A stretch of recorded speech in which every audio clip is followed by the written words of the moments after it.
नमस्कार, स्वागत है आप सभी का। मैं हूं प्रीति सिंह। भारत की पहचान उसकी समृद्ध संस्कृति के कारण पूरे विश्व में पहचानी जाती है। इस हजारों वर्षों पुरानी संस्कृति की झलक हमें भारत के मंदिरों में देखने को मिलती है।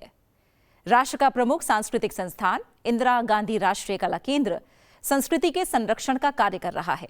आज हम आपको एक ऐसी यात्रा पर ले चलेंगे जो भारत की आध्यात्मिक राजधानी काशी के पुनर्जन्म की कहानी बयां करती है। ये कहानी है हजारों लोगों के संकल्प, विश्वास और अथक प्रयास की। ये कहानी है एक ऐसे राष्ट्र की जो अपनी संस्कृति और धर्म को पुनर्जीवित करने के लिए प्रतिबद्ध है। हम बात कर रहे हैं मोक्ष की नगरी काशी की। तो चलिए इस अद्भुत यात्रा की शुरुआत करते हैं फिल्म अभिनव काशी धाम के द्वारा और देखते हैं प्राचीन नगरी काशी में विश्वनाथ कॉरिडोर बनने की पूरी कहानी। जगदीश सुधीश भवेश विभो परमेश परात्पर भूत पिता प्रणतम पतितम हत बुद्धि बलम जनतारण तारयता पिततम।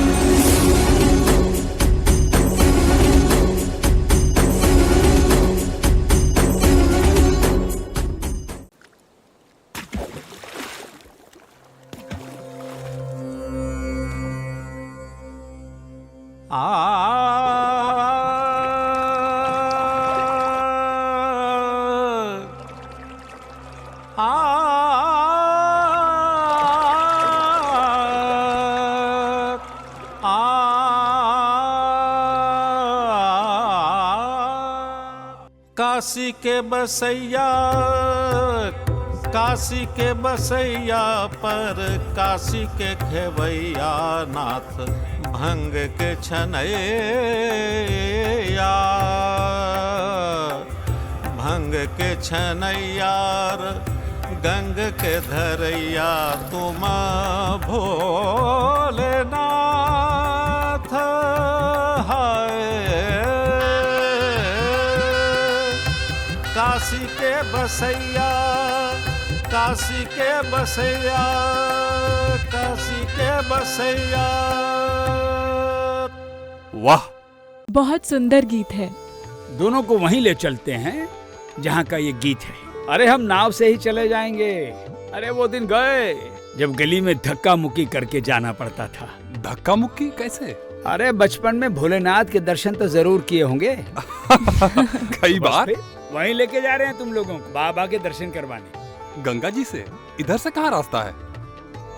अरे मोदी जी ने बनवा दिया है। मोदी जी? हाँ। अरे घाट देख रहे हो, ये सब कमाल है हमारे नरेंद्र मोदी जी का। किसी ने सोचा भी नहीं था कि बनारस का ऐसा अद्भुत अलौकिक नजारा होगा। ये नया काशी है, सैकड़ों वर्षों से जो नहीं हुआ है वो हो रहा है। मतलब? अरे मतलब ये है, सैकड़ों वर्षों से बाबा इस गली में छोटी सी जगह पर कैद हैं। दर्शन करने में दुर्दशा हो जाती है। सर उठाओ तो तार, पैर बढ़ाओ तो गंदगी ही गंदगी। अब किसी इंसान को ऐसे रखा जाए तो कैसा लगेगा? श्री नरेंद्र मोदी जी काशी चुनाव लड़ने आए एज ए मुख्यमंत्री गुजरात। चुनाव जीते। चुनाव जीतने के बाद बाबा विश्वनाथ का रुद्राभिषेक करने के लिए गए। उन तंग गलियों में 400-500 लोग भी नहीं आ सकते थे और एक 2200 वर्ग फुट में मंदिर का परिसर, और आसमान से अगर एक छोटा सा पक्षी भी गिर जाए तो ऊपर तारों का ऐसा जाल कि उसमें बंध जाए। जब उनकी घोषणा की गई कि ये प्रधानमंत्री के उम्मीदवार हमारे होंगे, उसके बाद वो काशी विश्वनाथ जी का दर्शन करने आए थे। मैं भी उनके बगल में ही बैठा हुआ था। फिर वो बाहर निकल के उन्होंने देखा तो उन्होंने ऐसा कुछ लोगों का कहना है कि जो विश्व का नाथ है वो ऐसी स्थिति में रह रहा है। ये बड़ी पीड़ा की बात है। हर किसी को बाबा का यह हाल दिख रहा है, लेकिन कर कुछ नहीं रहा है। कुछ नहीं मोदी जी ने किया। हमारे मोदी जी ने प्रण लिया कि वो भोले बाबा के इस पवित्र स्थान को वही गौरव, वही रूप देंगे जो हर भगत को श्रद्धा से भर दे। पहले मैंने काम किया है प्राइम मिनिस्टर के साथ, तो शायद इस वजह से उनका ब्रीफिंग काफ़ी सिंपल रहता है। जो पूछा कि आप कभी गए हो वाराणसी में? मतलब बहुत छोटा था तभी गया था। काशी विश्वनाथ मंदिर याद है? मतलब याद तो नहीं है मुझे उतना। बोले मैं बताता हूँ क्या है। ऐसे करके मुझे ड्राइंग करके कुछ समझाया कि देखो इधर मंदिर है, छोटी छोटी गलियाँ हैं, वहाँ से ये गली में से जाके नीचे ये गंगा से आते हैं, तभी गली में से चल के बहुत गीच विस्तार है। अब मोदी जी के मन में ये विचार आ गया तो बस आ गया। और सबसे बड़ी बात तो ये है कि उनकी माता जी की भी यही इच्छा थी।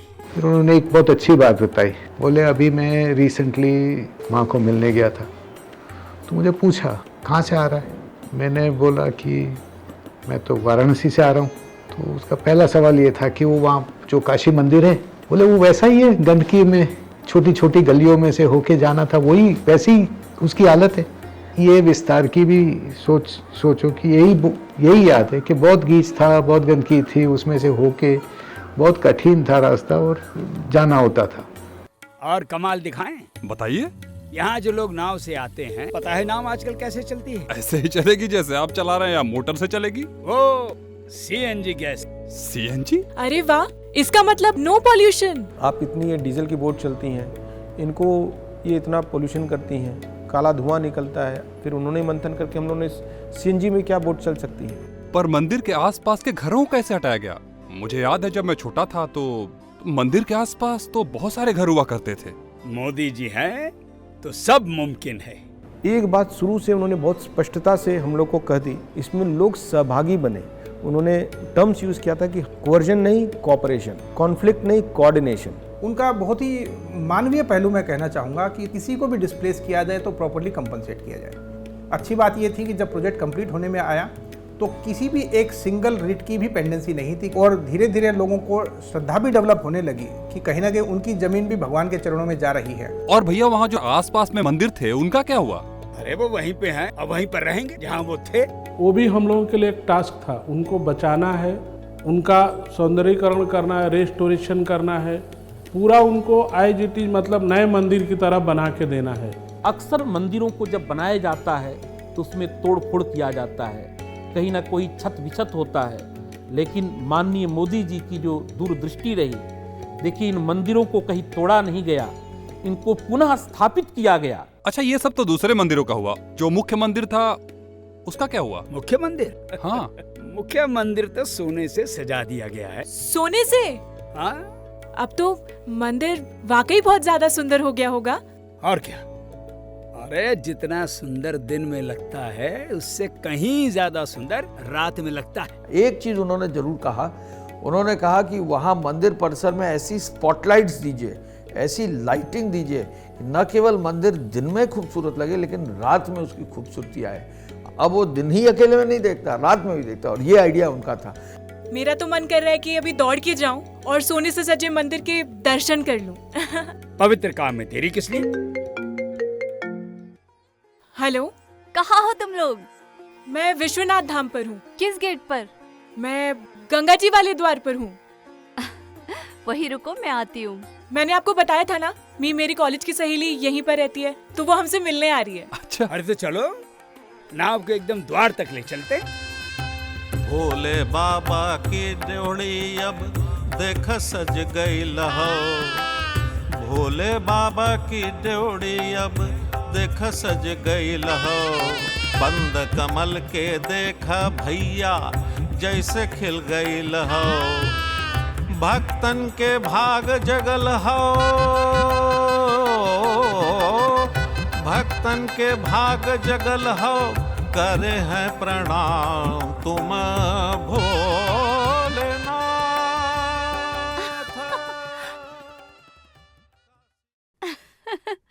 कैसी हो? एकदम बढ़िया, तुम कैसी हो? बढ़िया। नमस्ते जी। नमस्ते। तो क्या प्लान है आज का? बस इस भव्य धाम के दर्शन करने थे, सोचा कि तुमसे मिला जाए। एंड यू नो व्हाट, बहुत कुछ अमेजिंग सुना है इसके बारे में। वाकई है ही इतना खूबसूरत, जब दर्शन करोगे तो खुद पता चल जाएगा। तो दिखाइए फिर। भव्य द्वार देख रहे हैं आप? इसका तो विचार ही नहीं किया था। अच्छा, तो ये बना कैसे फिर? मोदी जी की वजह से। वाह। उन्हीं की कल्पना है। उन्होंने सोचा था जब गंगा जी की तरफ से लोग दर्शन करने यहाँ आएंगे ना, तो वे भव्य द्वार से प्रवेश करें, ताकि उन्हें भव्यता का एहसास हो। गंगा का जब प्रमुख मार्ग है, लोगों का हम लोग बोल रहे हैं कि गंगा से लोग आएंगे, गंगा में चढ़ते साथ उसको लगे कि मैं मंदिर में आ गया हूँ। को नाम हम लोगों ने भैरव द्वार दिया है उनका। भैरव विश्वनाथ के दर्शन से पहले भैरव के दर्शन लोग करते हैं। सच में ये फीलिंग तो आ रही है। वो तो है। आपको पता है जितना ध्यान धाम की भव्यता का रखा गया है ना, उतना ही ध्यान धाम की सुविधाओं का भी रखा गया है। जैसे बुजुर्ग लोग, दिव्यांग लोग मंदिर परिसर में कैसे आएंगे जाएंगे, गाड़ियाँ कहाँ खड़ी होंगी, हर बात का ध्यान इस धाम में रखा गया है। इस धाम के कण कण में काशी की परंपरा और महात्म्य की झलक दिखाई देती है। आप लोग जब देखेंगे तो खुद ही समझ जाएंगे। हाँ, जो भी मटेरियल यूज होगा वो नियर से नियर होना चाहिए। तो जो मंदिर का परिसर का पत्थर है ना, यूपी का है, वो मिर्ज़ापुर का है। मिर्ज़ापुर से वो पत्थर हम आबू लाए, आबू से उसको तराशा गया और फिर लाके मंदिर में हमने उसको इंस्टॉल किया। दूसरी बात ये थी मंदिर परिसर का जो भी मार्बल लगा है पूरा मकराना का मार्बल है। और तीसरी बात, इसको आने वाले 500 साल तक का सोच से बनाया है। मुझे एक बात समझ नहीं आई कि गंगा के किनारे तो घाट बन गया, पर शिवजी तक गंगा आज भी बाल्टी से जाती है। बाबा का रोज सत्कार गंगा जल से होता है, पर वो भी बिना लोटे और बिना बाल्टी के। विश्वनाथ जी के ऊपर शावर के माध्यम से गंगा जी का पानी प्रतिदिन चढ़ाने की व्यवस्था की गई। और जो प्रधानमंत्री जी का सपना था कि गंगा जी विश्वनाथ जी से जाके मिलें, अब वो प्रतिदिन 24 घंटे हो रहा है। यह देवी अहिल्याबाई, आज से 250 वर्ष पूर्व इन्होंने इस मंदिर को संवारा था। एक बात और, अब तो यहाँ पे सैकड़ों भक्त एक साथ दर्शन पूजन कर लेते होंगे। सैकड़ों नहीं, 25-50 हजार भक्त भी एक साथ आ जाए ना तो भी कोई दिक्कत नहीं है। श्रद्धालुओं के लिए बेहतर सुविधाएं हो, इनका विशेष ध्यान रखा गया। जितने भी मेन रास्ते थे, मुख्य रास्ते थे जो मंदिर की ओर आते थे, वहाँ पे यात्री सुविधा केंद्र बनाए गए। ऐसे 3 मुख्य रास्ते इस पे बनते हैं, ये जो जहाँ से श्रद्धालु ज़्यादा आते हैं, यात्री सुविधा केंद्र बनाए गए हैं उनके। उन यात्री सुविधा केंद्र में पेयजल की व्यवस्था है, अल्प ठहराव की व्यवस्था है, टिकट बुकिंग, सुगम दर्शन और वॉशरूम, इन सब की पर्याप्त व्यवस्थाएँ हैं, ताकि वहाँ से श्रद्धालु थोड़ी देर आ करके अल्प विराम कर सके, अपना लॉकर में सामान रखें और फिर अच्छे मन से जा करके बाबा विश्वनाथ के दर्शन करें। तो सबसे पहले हम दर्शन करेंगे माँ अन्नपूर्णा देवी के। अन्नपूर्णा जी की एक मूर्ति जो कभी 100 साल पहले काशी के घाटों से कभी गई होगी, कनाडा में जो है एक यूनिवर्सिटी में रखी थी, वो मूर्ति जो है वापस इंडिया वापस आई। तो उद्घाटन के समय तुम यहाँ पर थी क्या? अरे उस दिन ऐसा मालूम पड़ रहा था, काशी का तो कण कण उत्साह और उमंग से भरा हुआ था। ऐसा लग रहा था जैसे मोदी जी यहाँ आए नहीं हैं, उन्हें किसी दैव्य शक्ति ने यहाँ बुलाया है।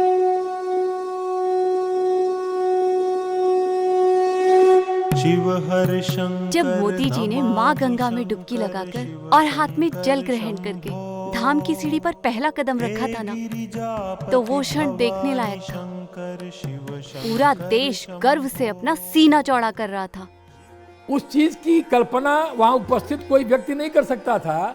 जब उन्होंने वहाँ पे जो श्रमिक काम किए थे, उनके ऊपर में उन्होंने सबसे पहले पुष्प वर्षा की। और मैंने तो यहाँ तक सुना कि मोदी जी ने काम करने वाले लोगों के लिए जूट की चप्पल भी बंटवाई। हमारे मोदी जी ने जूट का चप्पल मंगवा के हम लोगों को दिए। हम लोगों का बहुत अच्छा लगा और हम लोग को ठंडा से बचाव हुआ। जिस तरीके से मोदी जी ने धर्म और संस्कृति को सहेजा है, वो अद्भुत है। बस अब ये धाम ऐसे ही बना रहे सदियों तक। मेरी काशी के प्रति प्रधानमंत्री जी का जो एक आत्मीयता का भाव है, वो प्रत्येक काशी वासी ने तो देखा ही था, आज पूरा देश और पूरी दुनिया देख रही है। हजारों वर्षों के बाद बाबा विश्वनाथ और मां गंगा का मिलन काशी विश्वनाथ धाम के माध्यम से हुआ है। और सचमुच यह क्षेत्र अपने प्राचीन समय में आनंद कानन के रूप में जाना जाता था। आज वो आनंद कानन वहां पर मूर्त रूप लिया है। अपने आध्यात्मिक और सांस्कृतिक केंद्रों को और उसका स्वरूप कैसे होना चाहिए और कैसे हमें आगे सजोना है, बाबा विश्वनाथ का ये पावन धाम उसका एक मूर्त रूप है। ये सब संभव हो पाया है प्रधानमंत्री मोदी जी के ऊर्जावान प्रेरणादायी नेतृत्व के कारण। तो आप इस धाम के साक्षात दर्शन कर रहे हैं और काशी भी अवश्य भ्रमण करके जाइएगा। यहाँ पर साफ सफाई, साज सज्जा सब शानदार। इसी बात पर बाबा विश्वनाथ के दर्शन कर लिए जाएं। काशी के बसैया, काशी के बसैया, काशी के बसैया पर काशी के खेवैया नाथ भंग के छनैया।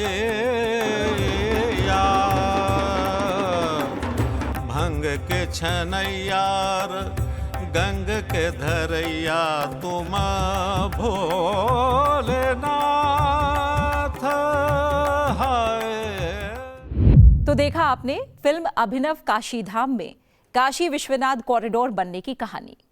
ये फिल्म काशी विश्वनाथ कॉरिडोर परियोजना से जुड़े तमाम लोगों के अनुभवों के माध्यम से इसके विविध पहलुओं से हमें रूबरू कराती है। फिलहाल वक्त तो चला है एक छोटे से ब्रेक का, और ब्रेक के उस पार बात करेंगे 46वीं विश्व धरोहर समिति के बारे में। बने रहिए संसद टीवी के साथ।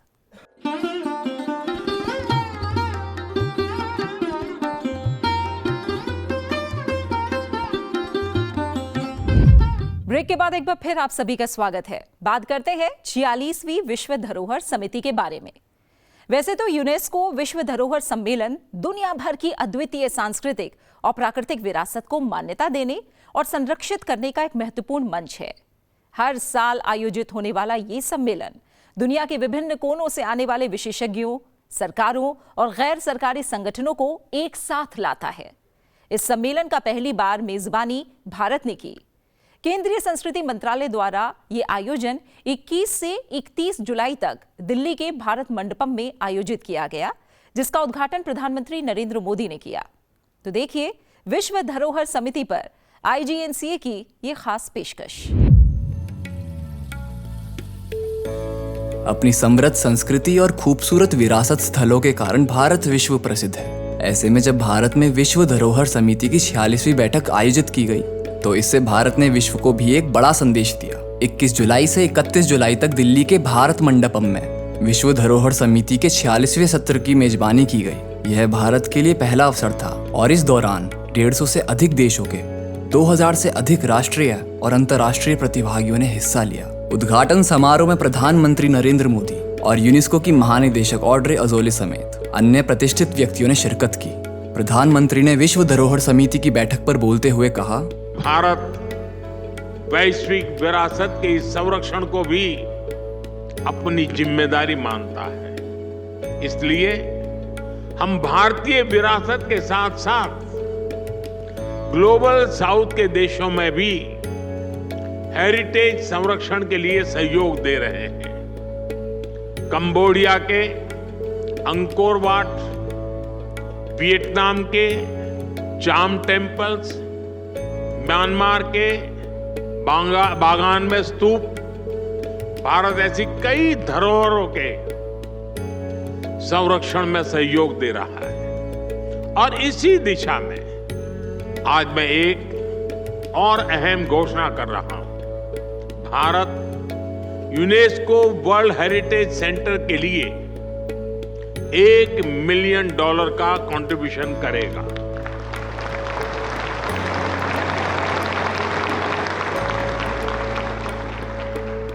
ये grant capacity building, technical assistance और वर्ल्ड हेरिटेज साइट्स के कंजर्वेशन में प्रयोग होगी।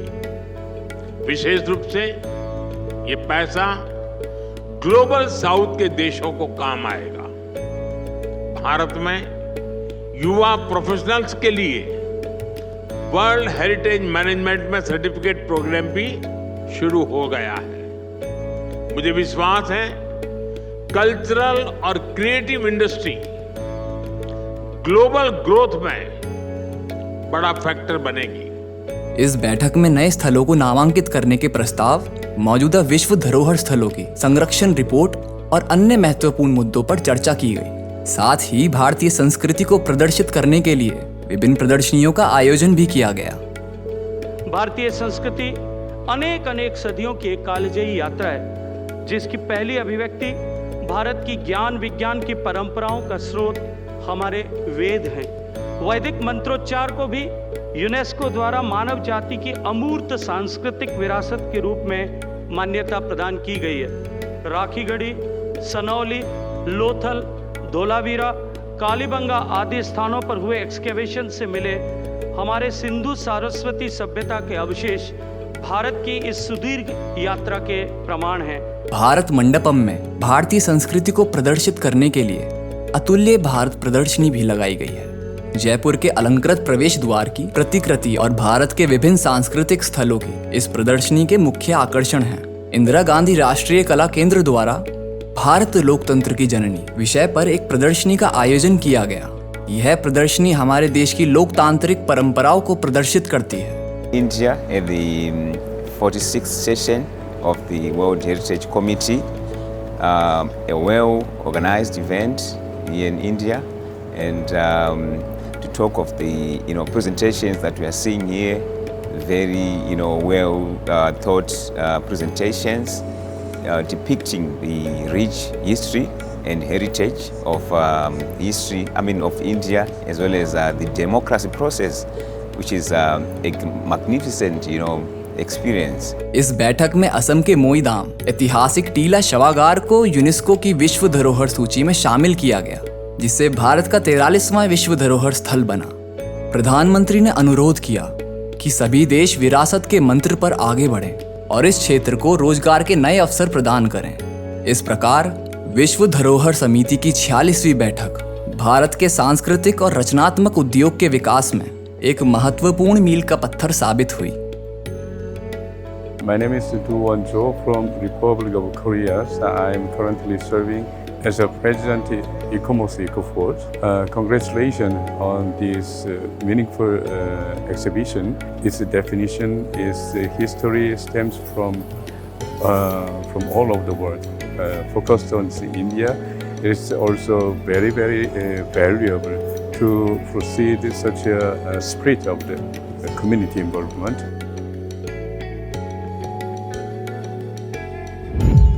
तो देखा आपने कैसे भारत ने यूनेस्को की 46वीं विश्व धरोहर समिति की मेजबानी करके इतिहास रचा।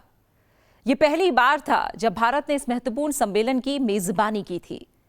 इस सम्मेलन ने दुनिया भर के देशों को एक साथ लाने का काम किया ताकि वो अपनी साझा विरासत को संरक्षित करने और बढ़ावा देने के लिए मिलकर काम कर सकें।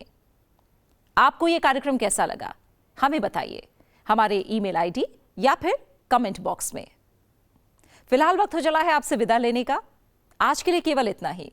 मुझे दीजिए इजाजत। नमस्कार।